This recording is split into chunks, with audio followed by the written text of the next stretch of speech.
Avec, je vous le disais en titre, la semaine européenne de la vaccination.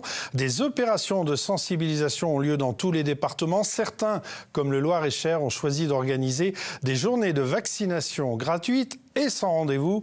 Illustration à Blois, Alain Eudes, Marion Mtac. Détendez bien et j'y vais. C'est bon. Le geste semble banal et pourtant la couverture vaccinale des Français n'est pas aussi bonne qu'on le croit. Il s'agit parfois de défiance face au vaccin, de difficultés d'accès à un professionnel prescripteur ou de méconnaissance des risques. Il faut savoir aussi qu'il y a une recrudescence aujourd'hui par exemple de rougeole, des cas de rougeole. Il y a aussi une recrudescence et une augmentation de méningite à méningocoque. Et puis donc le HPV, malgré tout, donc le papillomavirus humain, malgré effectivement qu'il y ait donc une vaccination grandissante depuis quelques années, depuis 2019, donc n'est pas encore assez importante. Est-ce que depuis que vous êtes arrivé en France, il y a déjà eu des prises de sang pour faire ce qu'on appelle des sérologies, par exemple pour le VIH, l'hépatite B, l'hépatite C?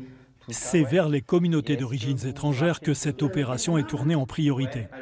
On y constate des défauts de vaccination, souvent dus à une incompréhension du système de soins. C'est ma fille qui est signalée pour vacciner parce que moi, depuis longtemps, pas vacciné. Ouais.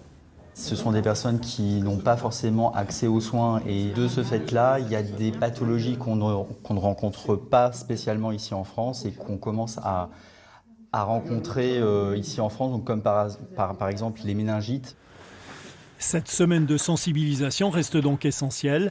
Elle se poursuivra par des journées de vaccination gratuites organisées jusqu'à l'été dans certains départements.